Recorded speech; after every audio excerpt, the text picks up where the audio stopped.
ಇದು ವೆರೈಟಿ ಬಂದ್ಬಿಟ್ಟು ಸುವರ್ಣ ಎಲ್ಲೋ ಅಂತ. ನಮಗೆ ಕ್ರೈಸಾಂಥೆಮಮಲ್ಲಿ ಮೇಜರ್ ಆಗಿ ವಿಲ್ಟ್ ಕಾಡ್ತಕ್ಕಂಥ 3 ವೆರೈಟೀಸ್ ಯಾವುದು ಅಂತಂದ್ರೆ ಸೆಂಟ್ ಎಲ್ಲೋ ಅಂತ ಏನು ಕರಿತೀವಿ ಅದು.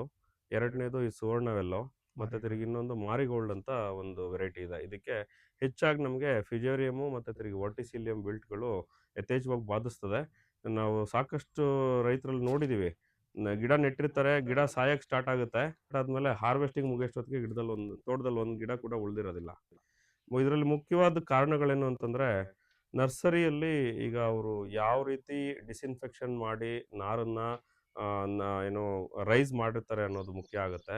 ಎರಡನೇದು, ನಾವು ನರ್ಸರಿಯಿಂದ ನಾರು ತಂದ್ಮೇಲೆ ನೀವು ಯಾವ ನರ್ಸರಿಯಿಂದ ಆದರೂ ನಾರು ತೊಗೊಂಬನ್ನಿ. ನಾರು ತಂದಮೇಲೆ ಒಂದು ಕೆಮಿಕಲ್ ಡಿಸ್ಇನ್ಫೆಕ್ಷನ್ ಮಾಡಿ, ತದನಂತರ ನೀವು ರಿಪೀಟೆಡ್ ಆಗಿ ಎವ್ರಿ ವೀಕ್ ಒಂದು ಬಯೋಲಾಜಿಕಲ್ಸ್ನ ಬಳಸೋದ್ರಿಂದ ನಿಮ್ಮ ರೂಟ್ ಸಿಸ್ಟಮ್ ಸ್ಟ್ರಾಂಗ್ ಆಗಿರುತ್ತೆ. ಮತ್ತು ತಿರುಗಿ ಬೆನಿಫಿಷಿಯಲ್ ಆರ್ಗಾನಿಸಮ್ಸು ಸಾಯಿಲಲ್ಲಿ ಮಲ್ಟಿಪ್ಲಿಕೇಶನ್ ಜಾಸ್ತಿ ಆಗೋದ್ರಿಂದ ನಮಗೆ ಏನು ಹಾರ್ಮ್ಫುಲ್ ಪ್ಯಾಥೋಜನ್ಸ್ ಏನು ಫಿಜೇರಿಯಮು ಮತ್ತು ತಿರುಗಿ ವರ್ಟಿಸಿಲಿಯಂ ಅಂತ ಏನು ಹೇಳ್ತೀವಿ, ಇದು ನಮಗೆ ಇದ್ರ ಪಾಪ್ಯುಲೇಷನ್ ಕಡಿಮೆ ಆಗಿ ನಮಗೆ ವಿಲ್ಟು ಕಾಲಕ್ರಮೇಣ ನಮ್ಗೆ ಕಂಟ್ರೋಲ್ ಸಿಗುತ್ತೆ.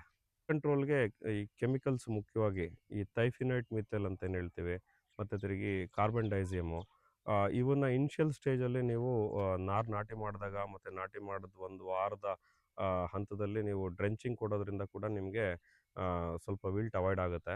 ಎರಡನೇದು ಏನು ಕಾಪರ್ ಮತ್ತು ತಿರುಗಿ ಸಿಲ್ವರ್, ನಾವೇನು ಇದನ್ನು ಯೂನಿವರ್ಸಲ್ ಫಂಗಿಸೈಡ್ಸ್ ಅಂತ ಕರಿತೀವಿ.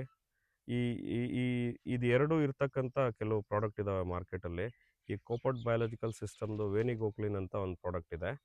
ಸೊ ಇದನ್ನು ನೀವು 2.5 ml per ಲೀಟರ್ ಇದು ಪ್ರತಿ ಗಿಡಕ್ಕೂ ನೀವು ಕೊಡದೇ ಇದ್ರೂ ಕೂಡ ನಿಮ್ಗೆ ಎಲ್ಲಾದರೂ ವಿಲ್ಟ್ ಕಾಣಿಸ್ಕೊಂಡಿರುತ್ತಲ್ಲ, ಆ ಗಿಡಕ್ಕೆ ಮತ್ತು ಅದ್ರ ಪಕ್ಕದ ಒಂದು 10-15 ಗಿಡಕ್ಕೆ ನೀವು ಡ್ರೆಂಚಿಂಗ್ ಮಾಡೋದ್ರಿಂದ ಫರ್ದರ್ ನಿಮಗೆ ವಿಲ್ಟ್ ಸ್ಪ್ರೆಡ್ ಆಗೋದು ನಿಮ್ಗೆ ಅವಾಯ್ಡ್ ಆಗುತ್ತೆ.